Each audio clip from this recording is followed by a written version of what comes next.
अस्सलाम वालेकुम जी, welcome to my YouTube channel agri intel by Muzaffar Ali. आज हम बात करेंगे वजीर आला Punjab high tech farm mechanisation bank financing programme में अप्लाई कैसे कर सकते हैं। जो मेरी लास्ट वीडियो थी उसमें हमने बताया था कि 3 करोड़ का हुकूमत कर्जा दे रही है जिसमें सूद बिल्कुल भी नहीं है, तो उसको फार्मर भाई या जो सर्विस प्रोवाइडर है वो कैसे हासिल कर सकते हैं। आज हमारे साथ मौजूद है मिस्टर इरफान जो कि एग्रीकल्चर ऑफिसर है, तो वो हमें इसका जो मेथड है वो बताएंगे सबसे पहले, और भी मजीद इनसे क्वेश्चंस करेंगे जो मेरी लास्ट वीडियो पे बहुत सारे कमेंट्स आए हुए थे, उन्हीं को पूछा जाएगा इनसे। जी इरफान साहब, कैसे हैं आप? अल्हम्दुलिल्लाह ठीक मुज़फ़्फ़र साहब। जी इरफान साहब, बताएं कि ये इसमें हम अप्लाई कैसे कर सकते हैं। अच्छा, इसका जो प्रोसेस है ना, वैसे तो आजकल हर जितनी भी स्कीम्स आ रही हैं महकमा ज़राअत की वो सारी ऑनलाइन ही होती हैं। इसका प्रोसेस भी ऑनलाइन ही रखा गया है कि आप एग्री पंजाब की जो वेबसाइट है www.agripunjab.gov.pk उस पे भी जाके आप अप्लाई कर सकते हैं। एक डायरेक्ट लिंक भी भेजा गया है। मुज़फ़्फ़र साहब को मैं कहूँगा, लिंक भी दूँगा कि वो इस वीडियो के डिस्क्रिप्शन में वो लिंक भी ऐड ठीक है। कर देंगे। वो लिंक का है कि cmhitech.punjab.gov.pk, आप उस पे जाकर डायरेक्ट उस पे भी जाके अप्लाई कर सकते हैं। इस बिल्कुल सिंपल सा आसान सा अप्लाई करने का तरीका है।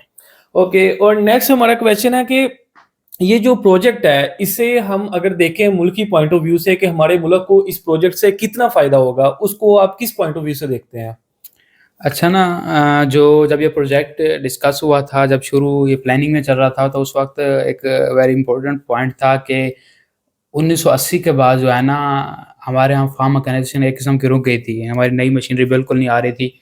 दुनिया कंबाइन हार्वेस्टर्स या दूसरी हार्वेस्टिंग की मशीनरी में बहुत आगे निकल चुकी थी। ठीक है। हमारे यहाँ अभी तक भी वही वो पीली 1980 में ज़िया के दौर में एक मशीनें आई थी, कंबाइन हार्वेस्टर। अब उसी को ही एडजस्ट करके उसी को यूज़ किया जा रहा था। चावलों पे उसी को यूज़ कर लेते थे, गंदम पे उसी को यूज़ कर लेते थे, लेकिन दुनिया बहुत आगे निकल चुकी थी और पंजाब में जो फार्म मैकेनाइजेशन थी वो बहुत पीछे थी। उसको देखते हुए ये स्कीम इंट्रोड्यूस किया है कि एक तो बहुत बड़े लेवल पे जो मशीनरी है उसकी एक रिप्लेसमेंट, एक नई मशीनरी और जदीद मशीनरी आएगी। अगर हम डाटा को ही देख लें कि जो पोस्ट हार्वेस्ट लॉसेस है ना ग्रेन्स में, पाकिस्तान में 40% जो हम लॉसेस कर रहे हैं वो सिर्फ पोस्ट हार्वेस्ट ग्रेन्स के अंदर लॉसेस हैं। जो दानेदार फसलें हैं उनकी हार्वेस्टिंग के दौरान ये पुराने जो हमारी मशीनरी यूज़ होते हैं या थ्रेशर लोकल बने हुए यूज़ हो रहे हैं, उनमें बहुत ज़्यादा इन दानों का ज़िया हो रहा होता है। तो जो नई मशीनरी इस प्रोग्राम के तहत मुख्तलिफ मुल्कों के साथ मुआहदे भी हो गए हैं, जिसमें तुर्की है, जापान है, कोरिया वगैरह है, उन मुल्कों के साथ मुआहदे भी हो चुके हैं, जिसमें ये 12 किस्म की डिफरेंट मशीनरीज़ हैं। इसमें हार्वेस्टर्स हैं, थ्रेशर्स हैं और मुख्तलिफ किस्म के बड़े-बड़े ट्रैक्टर्स हैं, जो कि 3 करोड़ रुपए तक के कर्ज़े में वो सारों को कवर कर जाएँगे। बहुत शुक्रिया। इरफान साहब, ये बताएं कि ये प्रोजेक्ट मुल्क की पॉइंट ऑफ व्यू से तो इससे हमारी इकोनॉमी स्ट्रांग होगी, जो हमारा मुल्क खुशहाल होगा। फार्मर को आप किस तरह से देखते हैं कि फार्मर को इससे कितना बेनिफिट होगा अगर ये अपॉर्चुनिटी फार्मर अवेल करता है? अच्छा मुज़फ़्फ़र साहब, जो ख़ासकर पंजाब में ये था कि एक बहुत बड़ा गैप था फार्म मैकेनाइजेशन में।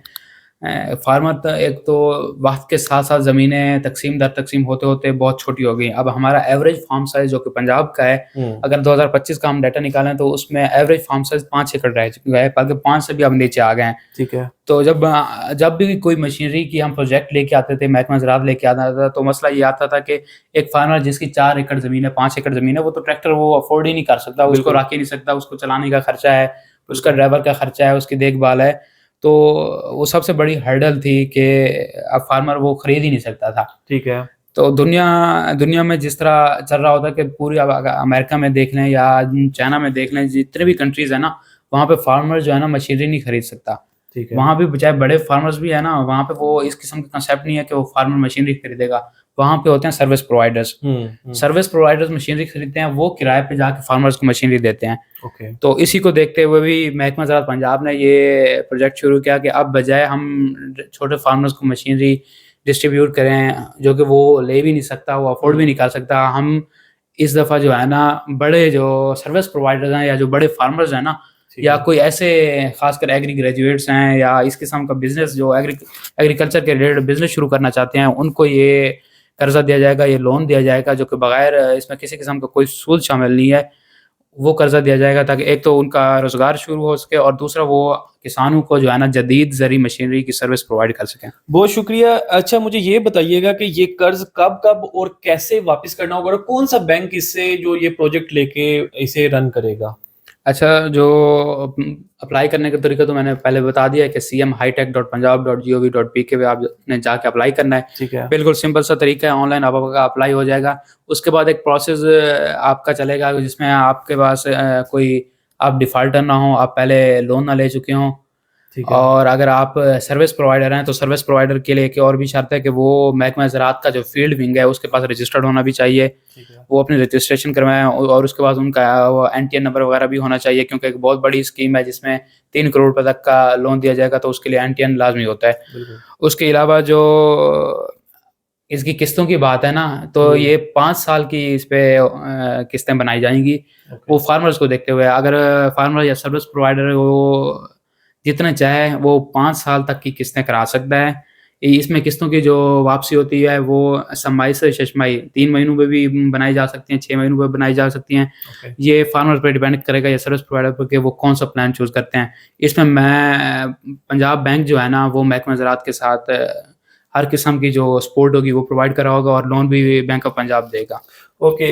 इरफान साहब, मेरा लास्ट क्वेश्चन आपसे ये होगा कि बहुत सारे फार्मर भाई ऐसे होते हैं, मेरी वीडियो पे कमेंट भी आए हुए थे कि यार हमें तो ये अपॉर्चुनिटी मिल ही नहीं सकती, मतलब वो कह लें कि उन्होंने सोच बनाई हुई है कि हमारे लिए ये है ही नहीं है, मतलब मायूस होकर बैठे हुए हैं। उनके लिए आपका क्या मैसेज है कि उन फार्मर्स को क्या चाहिए, अप्लाई करें, उनको ये अपॉर्चुनिटी मिलती भी है या सिर्फ कह लें कि वैसे बातें हैं?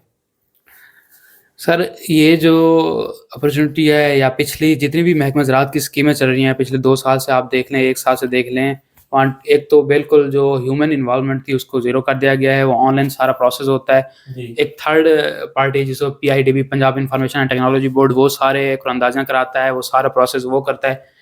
ये इसमें ह्यूमन इन्वॉल्वमेंट बिल्कुल ना होने के बराबर होती है। दूसरी ये है कि एक मिसकंसेप्शन है कि लोग कहते हैं कि भाई हमारा नहीं निकलता। लाखों की तादाद में लोग अप्लाई कर रहे होते हैं। अगर आप पिछले ट्रैक्टर को ही देख लें, 15 लाख एप्लीकेंट्स थे। अगर ओके। 15 लाख अप्लाई कर रहे हैं तो उसमें से सिर्फ 10,000 लोगों को मिला है। ओके। रेशो निकालना बहुत कम होती है, लेकिन जो 10,000, अब बहुत सारे फार्मर्स हैं ऐसे अपने इर्द गिर्द देखें ना, जो छोटे छोटे हैं जिनके पास 1 एकड़ थी, 2 एकड़ जमीन थी, जी। उनके भी ट्रैक्टर निकल गए। तो ये इस चीज़ का सबूत है कि बिल्कुल शफाफ कुरानंदाजी होती है। जी। और जो ये प्रोजेक्ट है, ये क्योंकि इसकी आखिरी तारीख नहीं है, ये पहले पैन की बुनियाद पे है। तो जैसे जैसे फार्मर्स या सर्विस प्रोवाइडर्स अप्लाई करते जाएंगे, तो उनकी प्रोसेस मुकम्मल होने के बाद उनको वो बैंक से ना कर्जा भी मिलता जाएगा, मशीनरी वगैरह की बुकिंग भी, उनका प्रोसेस साथ साथ चलता रहेगा। आपने कोशिश करनी है कि जितनी जल्दी हो सके आप अप्लाई करें। अगर आप कुछ समझ नहीं आ रहा तो आप अपने इलाके, अपनी तहसील के मुतलका या ज़िले के मुतलका महकमा ज़राअत फील्ड के दफ्तर चले जाएँ या एक्सटेंशन के दफ्तर चले जाएँ, कहीं भी आप कोई भी ज़राअत के दफ्तर चले जाएँ, वहाँ आपको सारी इन्फॉर्मेशन देंगे और आपकी जितने भी सवाल होंगे या झिझक होगी वो इंशाल्लाह आपको अच्छी तरह समझा देंगे, गाइड कर देंगे। बहुत शुक्रिया, थैंक यू सो मच। देखने वालों को भी बहुत शुक्रिया जी, आप लोगों ने इंटरेस्ट शो किया और मैंने इनसे टाइम लिया कि हम आप लोगों तक ये मैसेज पहुंचा सकें कि किस तरीके से अप्लाई करना है। और बहुत ज़्यादा जो लोग ये समझ के बैठे हुए हैं कि हमें नहीं मिलता, उनके लिए भी उन्होंने बता दिया कि बिल्कुल शफाफ कुरानंदाजी हो रही होती है, बस निकलती उनके जो इंटरेस्ट रखते हैं, मतलब जिनको थोड़ी हाव नो है। आप अप्लाई नहीं करेंगे तो आप घर बैठ के सिर्फ बातें ही कर सकते हैं। तो वीडियो अच्छी लगी हो लाइक कीजिएगा, कमेंट कीजिएगा, सब्सक्राइब करना ना भूलिएगा। इंशाल्लाह मिलते हैं अपनी नेक्स्ट इन्फॉर्मेटिव वीडियो में। अल्लाह आपका हामी नासिर हो। अल्लाह हाफिज।